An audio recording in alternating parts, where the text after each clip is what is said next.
तो hello guys, आपका स्वागत है मेरे यूट्यूब चैनल एनएम टाइम पे। तो गाइस, पिछले एपिसोड में हमने देखा था कि यावलाव वगैरह एंशिएंट मैप हासिल नहीं कर पाते हैं और एक स्किनी फिगर इस मैप को हासिल कर लेता है। फिर यावलाव कहते हैं उन्हें किसी भी हालत में इस मैप को हासिल करना ही है। अब आगे गाइस, मैं आपसे रिक्वेस्ट करूंगा कि आप मेरे चैनल को लाइक और सब्सक्राइब जरूर कर दो। शुरू करते हैं बिना किसी बकचोदी के। यावलाव कहते हैं हमें पहले उस एंशिएंट मैप को हासिल करना होगा। वो उस स्किनी फिगर की तरफ देखते हैं, पर ये आदमी मैप लेने के बाद यहाँ से तुरंत ही निकल गया रहता है। इसके बाद यावलाव यहाँ से काफ़ी जल्दी में निकलते हैं और इनके पीछे जियान और बाकी ग्रुप भी निकल जाते हैं। ये लोग जानते थे कि एक इंटेंस बैटल को ये लोग अवॉइड नहीं कर सकते, मतलब एक इंटेंस बैटल इस मैप को हासिल करने के लिए इनको करना ही पड़ेगा।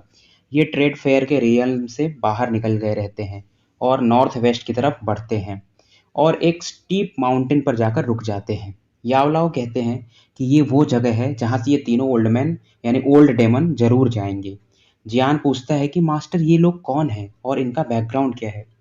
मास्टर बताते हैं कि ये एक एविल और काफ़ी विचित्र क्लाउड रेन सेक्ट के बंदे हैं। ये क्लाउड सेक्ट वाले क्या करते हैं कि टैलेंटेड गर्ल्स को काफ़ी अच्छे से ट्रेन करते हैं और कई सालों तक जब इन लड़कियों का डाउकी अच्छा खासा बढ़ जाता है तो ये उनके साथ इंटरकोर्स यानी सेक्स करके उनकी पूरी डाउकी एब्जॉर्ब कर लेते हैं, जिससे वो लड़कियां बूढ़ी होकर 10 दिन में ही मर जाती हैं। ये बताते हैं कि क्लाउड सेक्ट में 1000 डिसाइपल हैं, पर ज़्यादातर इनमें से फीमेल हैं और जब ये फीमेल एक अच्छे लेवल पर पहुंच जाएंगी तो ये तीनों ओल्ड डेमन्स इनकी डाउकी एब्जॉर्ब कर लेंगे। टाइलिन और लिटिल फेरी ये सुनकर काफ़ी गुस्से में होती हैं, क्योंकि ये भी तो एक लड़कियां ही होती हैं ना, और कहती हैं ये सच में बहुत बेशर्म लोग हैं। याओलाओ कहते हैं ये सच में सेमलेस हैं। इन्हें पास्ट में सेंट्रल प्लेन से भगा दिया गया था, पर ये फिर से वापस आ गए हैं। पास्ट में मैंने इनमें से एक को सीरियसली इंजर्ड कर दिया था, पर बाकी दोनों ने मुझे सीरियसली इंजर्ड कर दिया था। इसलिए मैंने जिसे इंजर्ड किया था उसे मार नहीं पाया था उस दौरान। मास्टर बताते हैं कि इनकी एविल रेपुटेशन फोर्थ टियानजुन से भी ज़्यादा है, मतलब और पहले की भी है। फोर्थ टियानजुन हॉल ऑफ सोल का मतलब मेंबर रहता है, जिसे जियान फाइट किया रहता है कुछ समय पहले ही। एल्डेस्ट टियान हेजी डाओजून के 9 पीक चेंज पर पहुंच चुका है। दूसरा भाई डी जे जी 8 पीक चेंज पर पहुंच चुका है और तीसरा भाई रेन हेजी 6 पीक चेंज पर पहुंच गया है। ये बातों को सुनकर जियान की आंखों में भी सरप्राइज होता है। याओलाओ इस दौरान दूर क्षैतिज पर देखता है, मतलब काफी दूर सामने की तरफ देखता है और कहता है वे आ चुके हैं। इधर सीन शिफ्ट होता है। ये तीनों इधर से काफी तेज गति से जा रहे होते हैं, पर इन्होंने अचानक से कुछ सेंस किया था। जब ये माउंटेन्स पर पहुंचने वाले थे ये यहाँ आकर रुक जाते हैं। याओ चेन, तो ये तुम हो। ये तीनों स्टन थे। जब इन्होंने याओलाओ को देखा तो इनमें से बड़ा यानी टियान हेजी, जो स्किनी फिगर भी था, वो इनको सबसे पहले देखता है याओलाओ को। याओलाओ इनकी तरफ देखते हैं और कहते हैं, थ्री हे डेमंस घोस्ट, काफी समय हो गया हमें मिले हुए। टियान हेजी याओलाओ की तरफ देखता है और कहता है, तो वो तुम थे जिसने मेरे अगेंस्ट बिड किया था ऑक्शन में। याओलाओ स्माइल करते हैं और इनकी बातों को जवाब नहीं देते हैं और कहते हैं एंशिएंट मैप मुझे दे दो।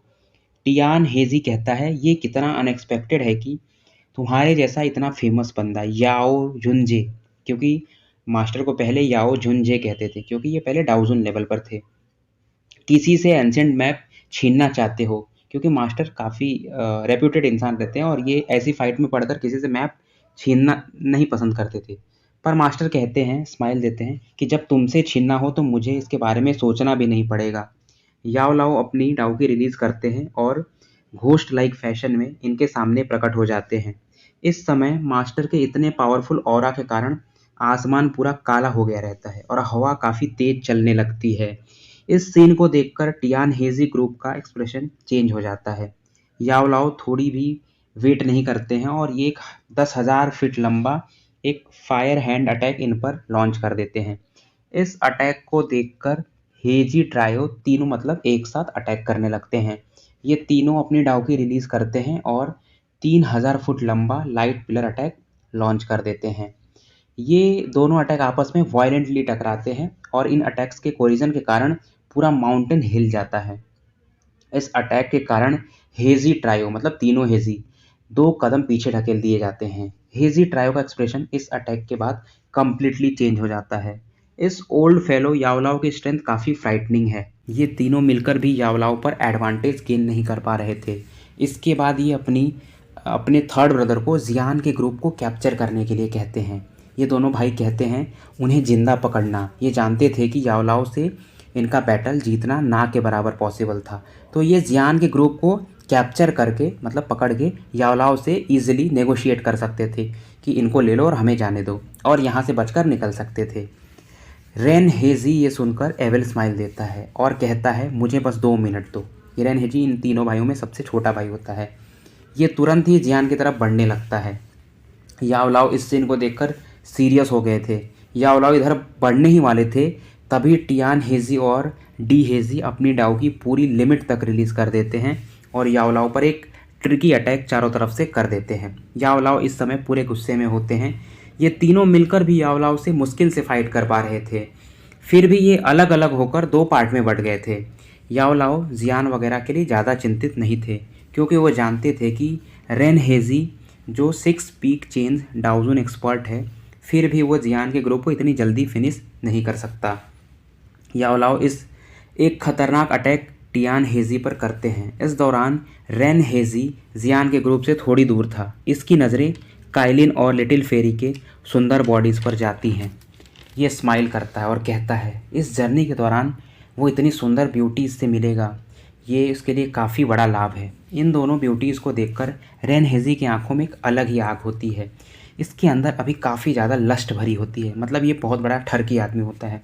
रेन हेजी की बुरी नज़र देखकर काइलिन और लिटिल फेरी के सुंदर चेहरे इस समय आइसी कोल्ड हो गए रहते हैं। रेन हेजी अपने होठों को लस्ट की तरह लिक करता है और जियान की तरफ एक पंच थ्रो कर देता है।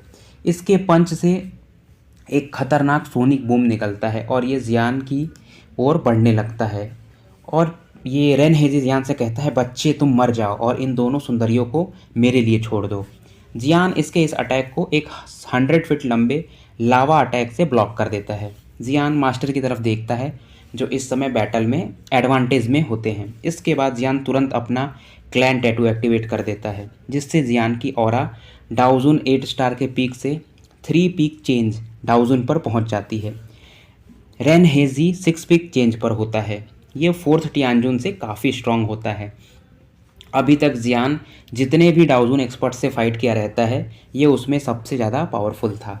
रेन हेजी कहता है बच्चे तुम्हारा टैलेंट बेशक अच्छा है, पर मैं उन लोगों को पसंद नहीं करता जो एक साथ ज़्यादा और औरतों के मज़े लेते हैं, मतलब एक साथ ज़्यादा लेडीज़ को एंजॉय करते हैं।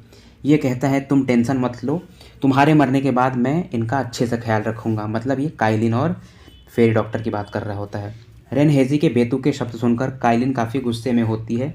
इसका लवली फिगर तुरंत ही 10,000 फुट लंबे 7 कलर्ड हेवनली स्वालोइंग पाइथन में बदल जाता है।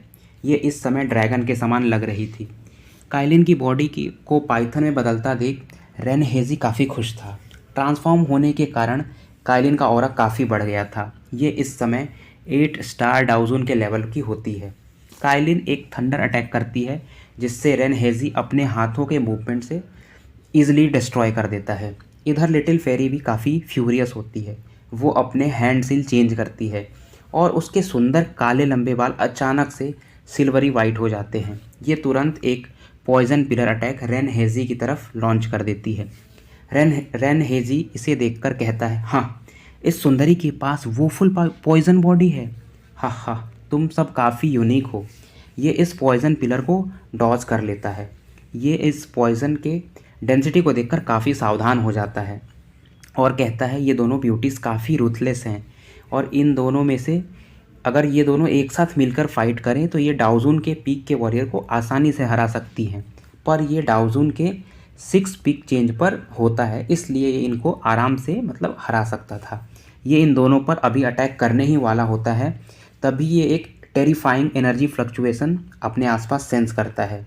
इससे इसे भी थोड़ा डर लगता है। ये अपनी नज़रें उस ब्लैक क्लॉथ मैन की तरफ मोड़ता है। इस ब्लैक क्लॉथ मैन के हाथों में 5 फ्लेम्स देखता है। लास्ट फ्लेम से तो इतना इसे डर नहीं लगता है, पर 4 फ्लेम्स को देखकर इसके एक्सप्रेशन ड्रास्टिकली चेंज हो जाते हैं। 4 हेवनली फ्लेम्स। जियान भी रेन हेजी के चेंज हुए एक्सप्रेशन को देखता है। इस समय जियान के चेहरे पर भी एक कोल्ड लाफ होता है।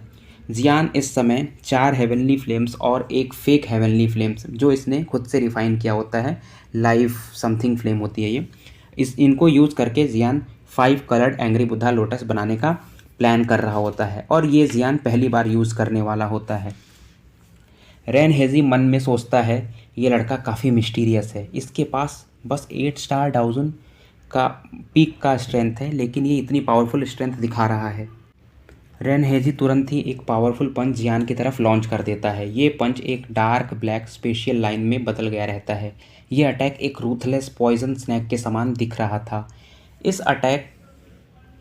ये अटैक जियान से 200 फीट दूरी पर ही होता है। तभी काइलिन इस पर 2 कलरफुल थंडर बोल्ट से अटैक कर देती है। ये थंडर बोल्ट इस रेन हेजी के अटैक को कम्प्लीटली डिस्ट्रॉय कर देते हैं। Rain hazy ancient swallowing Python की तरफ देखता है जो कि काइलिन का स्नेक फॉर्म होता है और एक स्ट्रेंज लाफ देते हुए कहता है, ब्यूटी तुम मेरे फाइट में इंटरप्ट कर रही हो, मैं तुम दोनों को ही फिनिश कर देता हूँ। रेन हेजी काफ़ी तेज़ी से काइलिन की तरफ बढ़ता है और अपना एक पावरफुल पंच इसकी तरफ लॉन्च कर देता है। इस अटैक को देखकर काइलिन अपने पूंछ से अटैक करती है। इन दोनों के अटैक टकराते हैं और काइलिन 1000 फीट पीछे ढकेल दी जाती है। रेन हेजी एक अलग ही हंसी हंसता है और कहता है, सुंदरी तुम मेरे से टक्कर लेने के लेवल में अभी नहीं हो। ये अभी काइलिन को ये सब बातें कह ही रहा था, तभी एक पॉइजनस लीदल अटैक इसके बॉडी के कुछ फेटल स्पॉट्स को, मतलब कुछ पार्ट्स को में छेद कर देती है और अंदर प्रवेश कर जाती है। ये इस अटैक को एक मेटल वॉल बनाकर ब्लॉक कर देता है। फिर ये कहता है, तुम दोनों सुंदरी इस लड़के के लिए क्यों फाइट कर रही हो? तुम लोग मेरा साथ दो और मेरे साथ तुम अच्छा ज़िंदगी एंजॉय कर सकती हो। ऐसा बोलकर रेन हेजी हंसता है। ये अभी और कुछ बोल ही रहा था कि ये जियान को पांचों फ्लेम्स मिलाते हुए देखता है। ये पागल आदमी, ये सच में इन हेवनली फ्लेम्स को मर्ज कर रहा है। इस समय रेन हेजी का एक्सप्रेशन कम्प्लीटली बदल गया रहता है। रेन हेजी को इस समय एहसास हो जाता है कि अगर ये लड़का इस फ्लेम्स को मर्ज कर लिया तो ये पक्का इसे मार देगा। ये काइलिन और लिटिल फेरी को इग्नोर करते हुए जियान की तरफ तेज़ी से बढ़ने लगता है। लिटिल फेरी जियान को केयरफुल रहने को कहती है। लिटिल फेरी भी जियान की तरफ बढ़ने लगती है। रेन हेजी जियान को इस दौरान कोल्ड लाफ दे रहा होता है और तभी जियान इसे अपने पास आता सेंस कर लेता है और ये तुरंत अपने बोन विंग्स निकाल लेता है और साथ में इसके पैर के नीचे एक सिल्वर लाइट ग्लो करती है और ये अचानक से रेनजी से लगभग 1000 फीट दूर प्रकट हो जाता है। रेन हेजी इसको शॉक्ड होकर देख रहा होता है कि क्या ही फ्राइटनिंग स्पीड है इस बंदे की।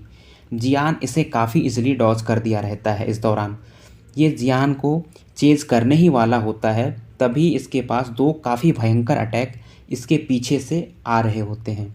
ये अटैक काइलिन और लिटिल फेरी ने किए होते हैं। रेन हेजी पीछे की तरफ मुड़ता है और अपनी डाउकी रिलीज़ करके इन अटैक्स को अपनी बॉडी से रूथलेसली टकराने देता है। ये तीनों काफ़ी इंटेंस बैटल में इन्वॉल्व होते हैं और इनके अटैक्स के कारण जो आसपास का स्पेस रहता है वो भी डिस्टॉर्टेड हो जाता है। काइलिन और लिटिल फेरी के मुंह से इस दौरान कराहने की आवाज़ निकलती है और ये दोनों रेन हेजी के अटैक से पीछे ढकेल दी गई रहती हैं। ये दोनों इस फाइट में डिसएडवांटेज में होती हैं, पर ये रेन हेजी को इस दौरान रोके रखती हैं। इस दौरान सीन शिफ्ट होता है और टियान हेजी और डाई हेजी, यानी कि जो पहले 2 बड़े भाई रहते हैं, इनके चेहरे इस समय काफ़ी पेल हो चुके थे यावलाओ से फाइट करने के। ये दोनों यावलाओ के लिए कोई मैच नहीं थे, मतलब यावलाओ क्योंकि बानशेंग लेवल पर था तो ये लोग कितना भी थे तो डाउजून के ही लेवल पर थे अभी भी। ये दोनों रेन हेजी को फाइट जल्दी फिनिश करने को कहते हैं। यावलाओ इन दोनों भाइयों पर 1000 फीट लंबा तभी फ्लेम फिस्ट अटैक कर दिया रहता है और ये दोनों भाई रेन हेजी के जो बड़े भाई रहते हैं ये डाउकी अपनी रिलीज़ करते हैं और ख़ुद को इस अटैक से प्रोटेक्ट करने की कोशिश करते हैं, पर इस अटैक के कारण ये काफ़ी पीछे ढकेल दिए जाते हैं और इस दौरान ये खून की उल्टी भी करने लगते हैं।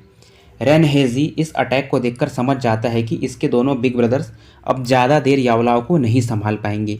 ये सोचता है कि ये इन दोनों ब्यूटीज़ में से किसी एक को बंदी बना ले तो ये यहाँ से बचकर भाग सकता है, नहीं तो आज इन तीनों का मरना पक्का था।